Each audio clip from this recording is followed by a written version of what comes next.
ரொம்பவே சூப்பராக வந்திருக்கு. கண்டிப்பாக நீங்கள் இதை செஞ்சு கொடுத்தீங்க அப்படின்னா சாப்பிட்ற எல்லாருமே வந்து எந்த கடைகளில் வாங்கினீங்க அப்படின்னு கேட்பாங்க. அந்த அளவுக்கு டேஸ்ட்டாக வந்திருக்கு. இது பாருங்கள், இதோட ஸ்ட்ரக்சருமே வந்து சூப்பராக நல்லாயிருக்கு.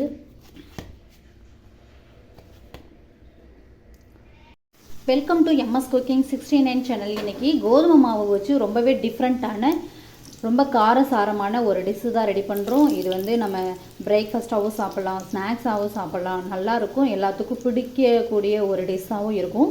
வாங்க எப்படி செய்கிறது அப்படிங்கிறது வீடியோக்குள்ளே போய் பார்த்து தெரிஞ்சுக்கலாம். அதுக்கு முன்னாடி நம்ம சேனலை இது வரைக்கும் சப்ஸ்கிரைப் பண்ணாதாங்க சப்ஸ்கிரைப் பண்ணிக்கோங்க. அப்படியே பக்கத்தில் இருக்க பெல் ஐக்கானை கிளிக் பண்ணிக்கோங்க. கோதுமை மாவு தேவையான அளவு எடுத்து வச்சுக்கலாம். இது போல் நம்ம மாவு ரெடி பண்ணுறதுக்கு முன்னாடியே வந்து ஸ்டஃபிங் வந்து ரெடி பண்ணிக்கணும். நான் உருளைக்கிழங்கு வந்து இது போல் கட் பண்ணி வேக வச்சுட்ருக்கேன். உப்பு போட்டு வேக வச்சுட்ருக்கேன். உருளைக்கிழங்கு நல்லா வெந்து வந்ததுக்கப்புறம் மசிச்சு எடுத்துக்கணும். இது வந்து ஸ்டஃபிங்காக. இது வந்து நம்ம அப்புறமா ரெடி பண்ணிக்கலாம். ஃபஸ்ட்டு வந்து நம்ம மாவு ப்ரிப்பேர் பண்ணுவோம். தேவையான அளவு உப்பு, தூள் உப்பு சேர்த்துக்கோங்க, கல் உப்பு வேணாம். 1 ஸ்பூன் மஞ்சள் தூள், குட்டி ஸ்பூன் அளவு. மிளகாய்த்தூள் வந்து ஒரு 2 ஸ்பூன் அளவு. இந்த ஸ்பூன் தான் நான் எடுத்துருக்கேன், சின்ன சைஸு. அடுத்து இது கூட 1 டேபிள் ஸ்பூன் அளவு எண்ணெய், சமையல் எண்ணெய் சேர்த்துக்கோங்க. எல்லாத்தையும் மிக்ஸ் பண்ணுவோம். அப்படி கையை வச்சே மிக்ஸ் பண்ணுங்கள், அது சீக்கிரமாக வேலை முடிஞ்சிடும். நீங்கள் இது கூட மசால் பொடி இதெல்லாம் எதுவுமே சேர்க்க வேண்டாம். மிளகாய்த்தூளும் மஞ்சள் தூள், உப்பு, அதுக்கப்புறம் 1 ஸ்பூன் அளவு எண்ணெய், இதுவே போதுமானதாக இருக்கும்.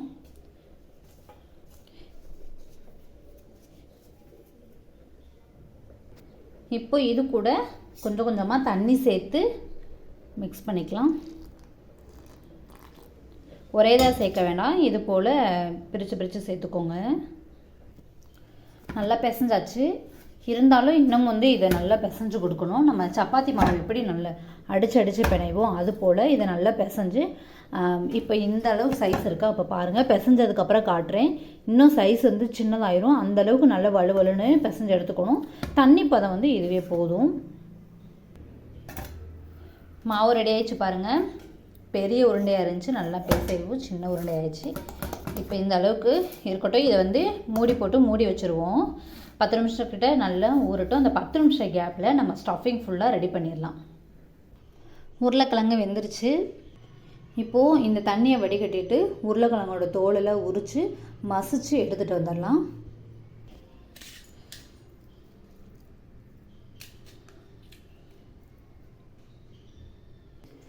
இப்போது ஒரு பேன் அடுப்பில் வச்சு கொஞ்சமாக ஆயில் சேர்த்துருக்கு ஸ்டஃபிங் ரெடி பண்ணுறதுக்கு. நறுக்கிய வெங்காயம், இது கூட கொஞ்சமாக உப்பு, அடுத்து கொஞ்சமாக மிளகாய்த்தூள்,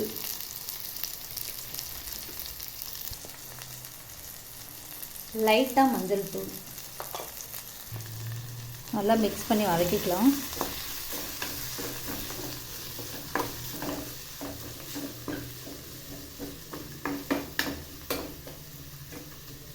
கருக விடாமல் வதக்கி எடுத்துக்கணும்.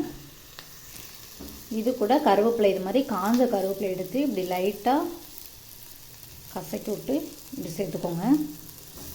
அந்த ஃப்ளேவர் நல்லா இறங்கும், அதுக்காக அப்படி.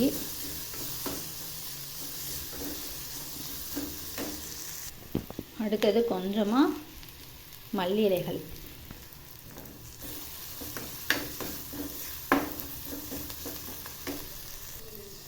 நல்லா வதங்கினதுக்கப்புறம் உருளைக்கிழங்கு சேர்த்துக்கலாம். உருளைக்கிழங்கு இப்படி வேக வச்சு மசிச்சுக்கலாம். இல்லைன்னா கூட வேக வச்சு பீட்ரூட்லாம் சீவோம் இல்லையா, அந்த தட்டி வச்சு துருவி கூட எடுத்துக்கலாம். இப்போ இதை நல்லா கிளறி கொடுத்துக்கலாம். ஓகே, பர்ஃபெக்டாக ஸ்டஃபிங் ரெடி ஆயிடுச்சு. இப்போ ஸ்டவ் ஆஃப் பண்ணி இறக்கி வச்சிடலாம். ஸ்டவ் ஆன் பண்ணி இது போல் ஒரு பேன் அடுப்பில் வச்சுக்கோங்க. பேன் நல்லா சூடேறினதும் கொஞ்சமாக ஆயில் சேர்த்துக்கலாம். மூழ்கிற அளவுக்கு சேர்க்க வேணாம், கொஞ்சமாக சேர்த்துக்கிட்டால் போதும். இப்போ இதிலேருந்து கொஞ்சமாக மாவு எடுத்து உருட்டி இது மாதிரி சப்பாத்தி போல் தேய்ச்சிக்கோங்க. இதில் சென்டர் பிளேஸில் இது போல் ஸ்டஃபிங் வச்சுக்கலாம். வச்சுட்டு இப்போ இது எல்லாத்தையும் மடித்து கொடுப்போம். உங்களுக்கு அடியில் வந்து சப்பாத்தி கட்டை ஒட்டுற மாதிரி தெரிஞ்சிச்சு அப்படின்னா எண்ணெய் போல் நீங்களும் ஆயில் அப்ளை பண்ணிக்கோங்க. அடியில் பிடிச்சிட்டு இதை நல்லா அப்படி நசுக்கி விட்டு அதுக்கப்புறம் இப்படி கை வச்சு அழுத்தம் கொடுத்துருங்க. அதை அப்படியே எடுத்து பிரட்டி வச்சு இதுக்கு மேலே கட்டையை வச்செல்லாம் உருட்ட வேண்டாம், அப்புறம் ஸ்டஃபிங் வெளியே வந்துடும். ஓகே, ரெடி ஆயிடுச்சு. இதை இப்போ எண்ணெயில் வச்சிடலாம். எண்ணெய் நல்லா சூடேறிடுச்சு. இப்போ இதை வச்சுக்கலாம். ஒரு பக்கம் நல்லா வேகட்டும், அதுக்கப்புறம் பிரட்டி கொடுப்போம். 2 பக்கமும் திருப்பி வச்சு நல்லா வேக வச்சாச்சு. இப்போ இது தனியாக ஒரு பிளேட்டுக்கு சேஞ்ச் பண்ணிடலாம். பிளேட்டுக்கு மாற்றியாச்சு. அடுத்து இன்னும் 2 ஸ்டஃபிங் ரெடி பண்ணி வச்சுருக்கேன். இதையும் பொரிச்சு எடுத்துக்கலாம்.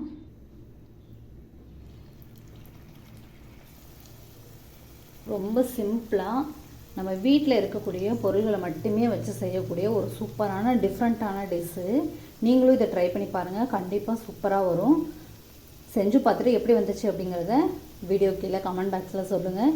இது வரைக்கும் நம்ம சேனலில் சப்ஸ்கிரைப் பண்ணாதாங்க சப்ஸ்கிரைப் பண்ணிக்கோங்க. அப்படியே பக்கத்தில் இருக்க பெல் ஐக்கானை கிளிக் பண்ணிக்கோங்க. அப்போ தான் நான் தினம் தினம் அப்லோட் பண்ணுற வீடியோ உங்களுக்கு நோட்டிஃபிகேஷனாக வரும். நீங்கள் பண்ணுற ஒவ்வொரு சப்ஸ்கிரைபுமே எனக்கு ரொம்ப மோட்டிவாக இருக்கும். சூப்பராக இருக்குது. உண்மையாகவே வந்து நான் வீடியோ போடுறேன் அப்படின்றதுக்காக இல்லை, இது டேஸ்ட் வந்து நல்லாயிருக்கு.